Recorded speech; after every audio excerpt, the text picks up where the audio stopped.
বন্ধুরা, এটি ভারতের এমন একটি শহর যা আজকাল কিন্তু খুবই আলোচিত কথিত আছে যে এই শহরে রাত ৮টার পরে পার্টির আয়োজন করা হয়।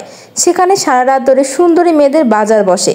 অনেকেই কিন্তু এই শহরটিকে দিল্লির অংশ বলে মনে করেন, কিন্তু আমি আপনাকে বলি যে এই শহরটি কিন্তু হরিয়ানায় অবস্থিত একটি ছোট্ট শহর। কথায় আছে যে এই শহরটি কিন্তু মহাভারত যুগের সাথে সম্পর্কিত, কারণ সেখানে কিন্তু গুরু দ্রোণাচার্য এখানে বাস করতেন। হ্যাঁ বন্ধুরা, আমি আপনাদের একটা কথা বলি যে এখানে কিন্তু রাতে পরিবারের সাথে এই শহরের রাস্তায় হাঁটতে বের হলে কিন্তু দেখা যায় অনেক কিছু, যা কিন্তু আপনার চোখ দুটো ধাঁধিয়ে যাবে। যেখানে কিন্তু মেয়েরা রাতে তাদের রেট ঠিক করছে, আপনি জানলে কিন্তু রীতিমতো অবাক হয়ে যাবেন মেয়েদের এসব কর্মকাণ্ড দেখে। হ্যাঁ বন্ধুরা, আমরা ভারতের মডেল শহর গুরুগ্রামের কথা বলছি, যাকে কিন্তু মানুষ গুরুগ্রাম নামেও চেনে। তো বন্ধুরা, আজকের ভিডিওটি শুরু করা যাক। তো শুরু করার আগে কিন্তু অবশ্যই আমাদের চ্যানেলটি সাবস্ক্রাইব করে আমাদের পাশে থাকতে হবে। আপনাদের একটি সাবস্ক্রাইব কিন্তু আমাকে অনেক উৎসাহিত করে একটি ভিডিও তৈরি করার জন্য। তো চলুন বেশি কথা না বলে আজকের ভিডিওটি শুরু করা যাক। গুরুগ্রাম দেশটি কিন্তু ৭,৩৩২ বর্গ কিলোমিটার এলাকা জুড়ে কিন্তু বিস্তৃত একটি অত্যন্ত সুন্দর শহর, যার জনসংখ্যা আজ প্রায় ১৬ লক্ষ পৌঁছেছে, যার মধ্যে প্রতি বর্গ কিলোমিটারে ১২৫০ জন লোক বাস করে। আজ গুরুগ্রামের প্রতিটি ক্ষেত্রে পেশাদাররা কাজ করছেন এবং এই কারণে কিন্তু আপনি ভারতের সমগ্র অঞ্চলে সর্বাধিক সংখ্যার পেশাদার কিন্তু গুরুগ্রামেই দেখতে পাবেন।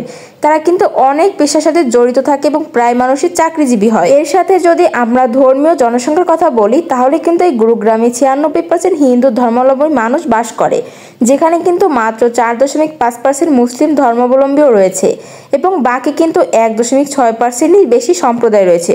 তবে এখানে কিন্তু শিখ সম্প্রদায়ের মানুষও রয়েছে। বন্ধুরা, আপনারা জেনে অবাক হবেন যে এই শহরের নাম অনেক দিন ধরে পরিবর্তিত হয়েছিল এবং এটি অনেক দিন ধরে গুরুগ্রাম নামে পরিচিত ছিল।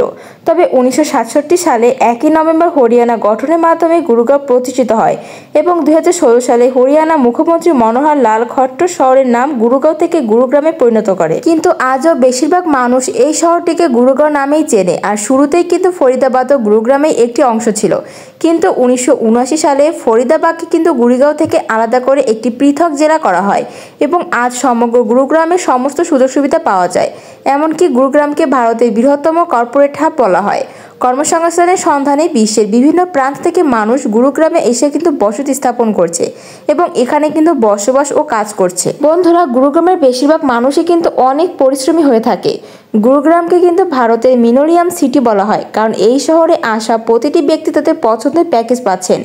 গুরুগ্রাম হয়তো আপনাদের অনেকের কাছে নতুন একটি শহর, কিন্তু আসলে এই শহরের ইতিহাস হাজার হাজার বছরের পুরনো।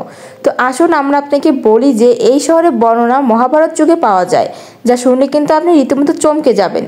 গুরুগ্রাম মানে গুরুর গ্রাম। হ্যাঁ, এটি সেই একটি স্থান যেখানে কিন্তু গুরু দ্রোণাচার্য পাণ্ডব এবং কৌরবদের শিক্ষা দিয়েছিলেন। পরে যুধিষ্ঠির এই স্থানটি গুরু দর্শনচন্দ্রকে দান করে, যেখানে আপনি গুরু দ্রোণাচার্যের মন্দির দেখতে পাবেন। আজ গুরুগ্রাম হরিয়ানার একটি গুরুত্বপূর্ণ বাণিজ্য, আর্থিক এবং প্রযুক্তিগত কেন্দ্র হয়ে উঠেছে। আর হয়তো আপনি বিশ্বাস করবেন না যে এখানে কিন্তু ১৯৯০ সালে কিন্তু মারুতি সুজুকি এখানে তাদের প্রথম কারখানা স্থাপন করেছিল। তারপর থেকে এই শহরের উন্নয়ন শুরু হয় এবং আজ কে জানে কত কোম্পানি গুরুগ্রামে নিজেদের প্রতিষ্ঠিত করেছে, যেমন অ্যাপোলো, পিটিএম, ভ্রমণ, টকটম, America express, IVL, Google, Paytm, BMW car এবং পেপসি সহ অনেক কিছু রয়েছে কিন্তু এই গুরুগ্রাম দেশটিতে। আরও অনেক কোম্পানির সদর দপ্তর কিন্তু গুরুগ্রামেই রয়েছে। কিন্তু এত কিছুর পরে গুরুগ্রামে এমন কিছু জায়গা আছে যেগুলো এখনও কিন্তু একই রকম, যা বেশ লজ্জাজনক। এই শহরে হয়তো উন্নয়নের পথে এগিয়ে গিয়েছে, কিন্তু আজও কিন্তু এমজি রোড রাত ৮টার পর ঘর থেকে বের হওয়া কোনো বিপদ থেকে মুক্ত নয়, বিশেষ করে তাদের পরিবারের সদস্যদের সাথে। এখানে পুলিশ মোতায়েন থাকা সত্ত্বেও এমজি রোড প্রকাশ্যে দেহবাজার চলে। বন্ধুরা, আপনারা যদি এই দেশটি একবার হলেও ঘুরতে যান, তাহলে কিন্তু ৮টার পর কিন্তু দেখতে পাবেন তাদের সব অশ্লীল কাজকর্ম, যেখানে কিন্তু গাড়ি থামিয়ে মহিলারা বা নারীরা বলতে পারেন দাঁড় করিয়ে তাদেরকে দরদাম ঠিক করে যে তাদেরকে কোন মূল্যে তারা গ্রহণ করতে পারে। এরকম নিকৃষ্ট হলে শুধুমাত্র এই গুরুগ্রাম দেশটিতেই দেখতে পাওয়া যায়, যে মহিলারা কিন্তু কোনো কিছু মানে না বা বিধিনিষেধ নেই তাদের। হ্যাঁ বন্ধুরা, পুলিশের নাকের ডগায় এখানে রাস্তায় প্রকাশ্যে এসব ঘটে। শ্রীকানন্দপুর মেট্রো স্টেশন থেকে ইফকো চক পর্যন্ত এমজি রোডে মেয়েদের বিশাল সারি দেখা যায়, যেখানে সে কোনো গাড়ি বা ট্যাক্সির জন্য অপেক্ষা করে না, বরং তার গ্রাহকদের জন্য অপেক্ষা করে। অবাক করার বিষয় হলো এখানে মেয়েরা নিজেরাই দাঁড়িয়ে তাদের রেট ঠিক করে, কিন্তু তা সত্ত্বেও কিন্তু মুম্বাইয়ের পরে গুরুগ্রামকে স্বপ্নের শহর হিসেবে বিবেচনা করা হয়। কিন্তু কেন? শুধুমাত্র এই নারীদের জন্যই কিন্তু এইসব ঘটে আজ পর্যন্ত এই দেশেই দেখতে পাওয়া যায়। তারা নিজেদেরকে লুটে দিতে চায় অন্য গ্রাহকদের কাছে। তো বন্ধুরা, এই ছিল আমার আজকের ভিডিও গুরুগ্রাম সম্পর্কে অশ্লীল ও রহস্যময় কিছু তথ্য। তো আপনাদের কাছে আমাদের এই ভিডিওটি কেমন লাগলো অবশ্যই জানাবেন। ধন্যবাদ।